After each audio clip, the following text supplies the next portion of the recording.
Hi, this is Jeff Kresge. I'm going to show you the very basics of Keynote. So one of the apps that you have access to is Keynote. It looks like a lectern. If you put your finger on the screen and drag down, you can pull up your search bar and just type in Keynote. Pull up that app. When you do, your screen might look like this. You want to hit the plus to add and then choose a theme. The easiest thing to do in Keynote is to go basic white. And when you open up Basic White, you'll see three boxes: a presentation title, a presentation subtitle, and author and date. If you click each one and click delete, it will create a blank slide for you.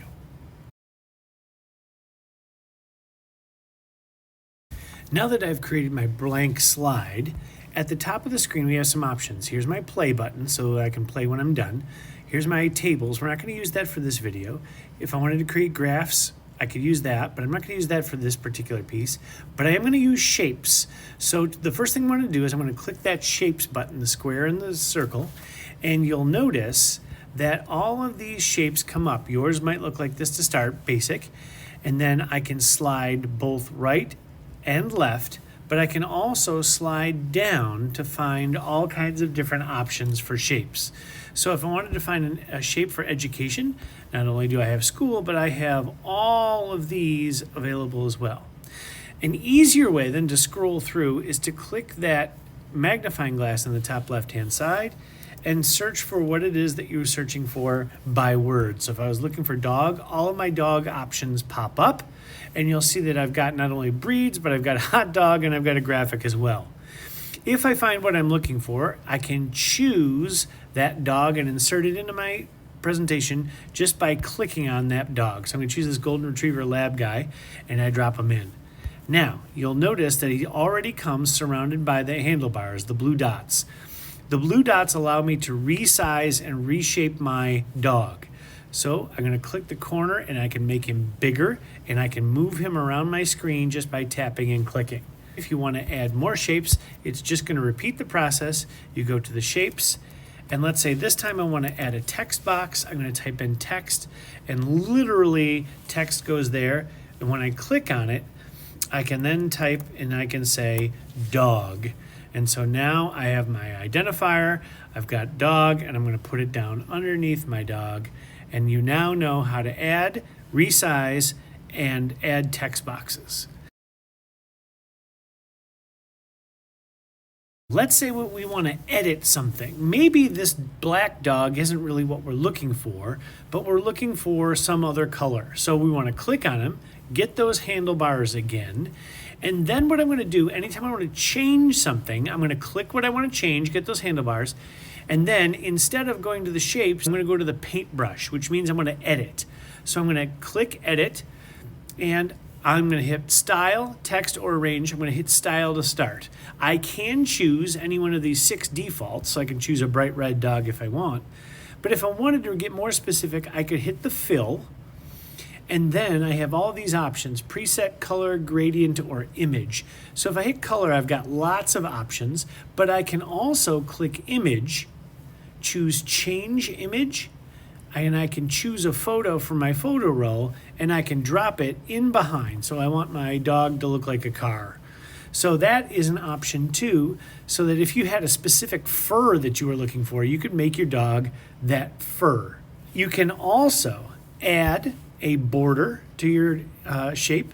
So you'll notice there that if I slide that to the left, right now it's a solid line, a color, but if I increase the width, you'll notice now that I have a line around my dog, and sometimes that works and sometimes it doesn't.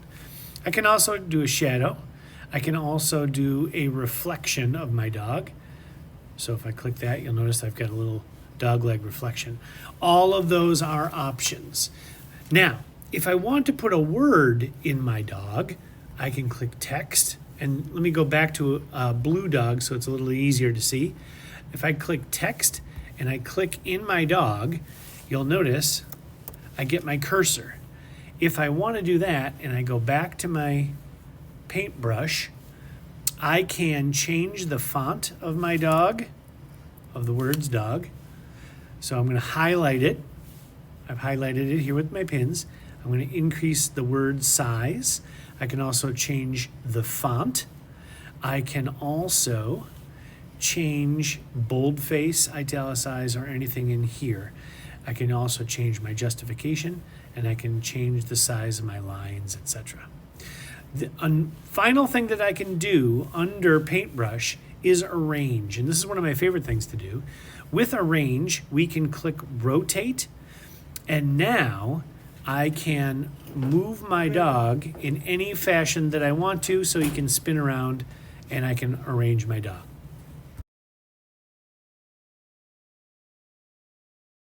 What inevitably is going to happen is that you're going to want multiple shapes. So right now we just have a dog. So let's put a person on there.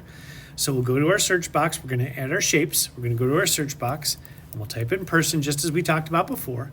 And we'll choose this person right here. We'll resize with the handlebars. And you'll notice that whatever I put on last goes on top. But let's say I want to put my person behind the dog. So if I want to do that, anytime I change something, as we talked about earlier, I want to go to that paintbrush. So I'm going to click that paintbrush, and under arrange, just as we did rotate, there is a move back to front, and I can drag this handlebar right here. I can drag it over so that my dog now resides behind my guy. I'm basically moving my guy to the back, or I can move him back to the front, and you'll see that he now moves to the front of the dog. So that's how you layer shapes and images in your work.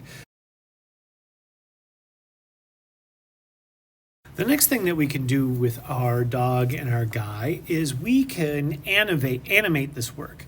So let's say that we have our dog and we want him to chase a ball. So what we could do for that is we could choose our dog, get our handlebars, and when our options come up, I'm going to click the right arrow, and you'll notice that animate is an option. I'm going to click animate. And then down below, I have add options such as a build in, which means that it'll appear, a build out, which means it will disappear, and add my action. And the action that I'm looking for here is a dog chasing a ball. So I'm going to choose my add action, and I'm going to choose a create path. And here's how I'm going to do that. I'm going to click create path, and I'm going to drag the dog. He's got a red spot on him now. That will be the area in which he runs. So if I grab my dog and I have him run here and then here and then here and then here, you'll notice my dog will travel along that route. And when I'm satisfied with that, I can hit done.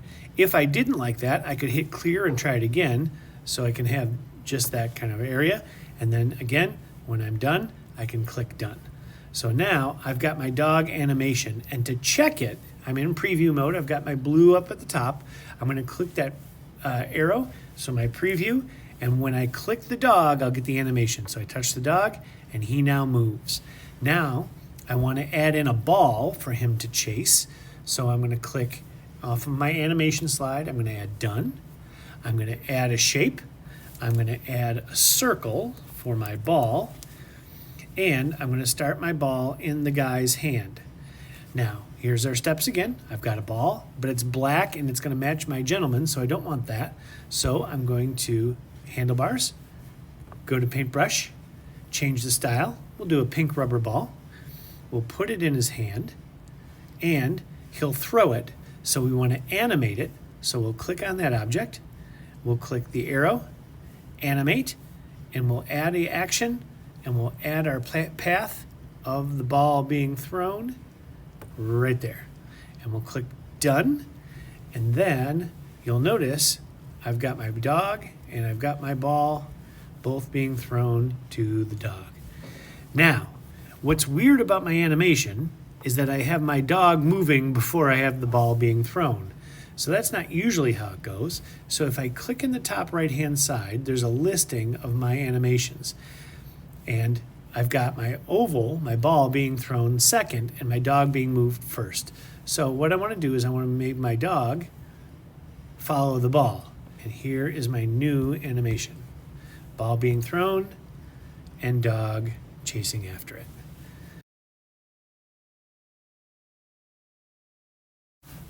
Now, one more important thing that we've not touched on, we've got adding shapes, we've got adding text, we've got animations.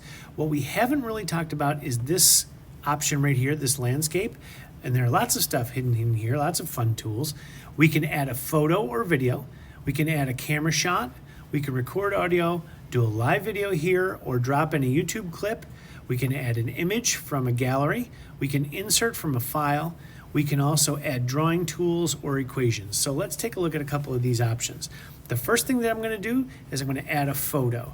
So I want to drop a photo in, and I'll drop a photo in of me, this really weird one looking here, and I'll resize the way that I want to. And with a photo, there's some fun options. Now I've still got this highlighted. If I click on that photo and I want to edit, again, I go to my paintbrush. One of the things that you can do with a photo is you can choose image and then remove background. Let's take a look and see how this does. All of that background goes away, and now I've just got me. So if I wanted to, I could superimpose my face over the guy that I had. If I wanted to get rid of my arm, then I can click that and I can kind of zoom in and just get my face. If I double click and I just play with that mask, and now I can really just put my head on my guy. So now I can really personalize my work by putting me into the story. My guess is that you're going to want to do that for your personal stories. If I go to that same landscape slide, I can then record audio so I can tell a story.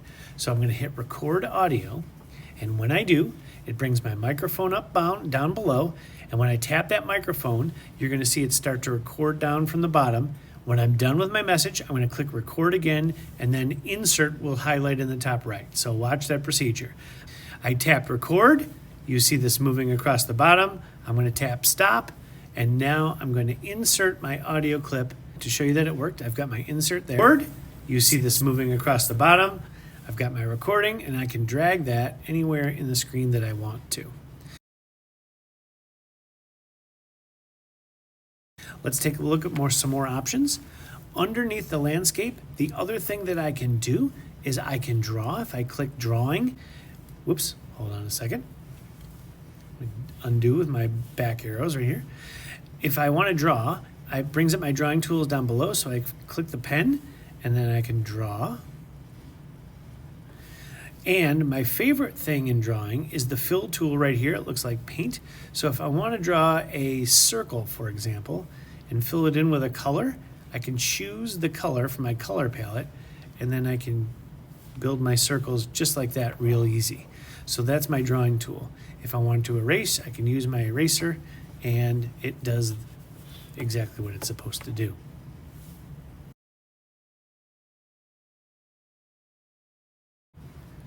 So let's say that I've got this slide exactly the way that I want it.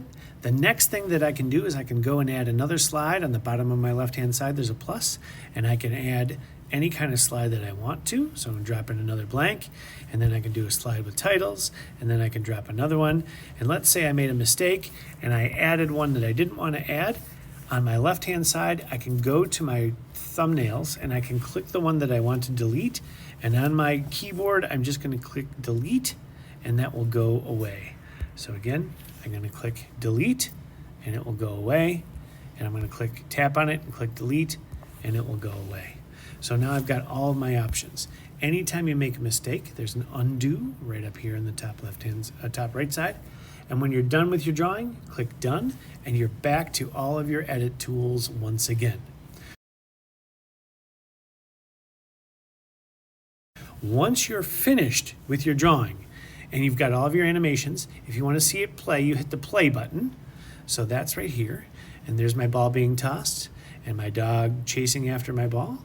And that's the end of my presentation record as we have it. You see this moving across the bottom. And now, let's say that we want to share it with Mrs. Kohler. So what we're going to do is we're done with our project. We're going to use their Share to export. We're going to click export, and we're going to send it as a movie file. So we'll send a copy, and we're going to send it as a movie file, export and send, and we're going to choose movie if we have any animations. And when we do that, just an export will be fine. it will create that movie for you. And then you'll notice that you can share it directly to her Google Classroom as an option. So Google Classroom is right down here, and then you can drop it in Google Classroom, and then as you would just with any assignment, drop it in whatever you need.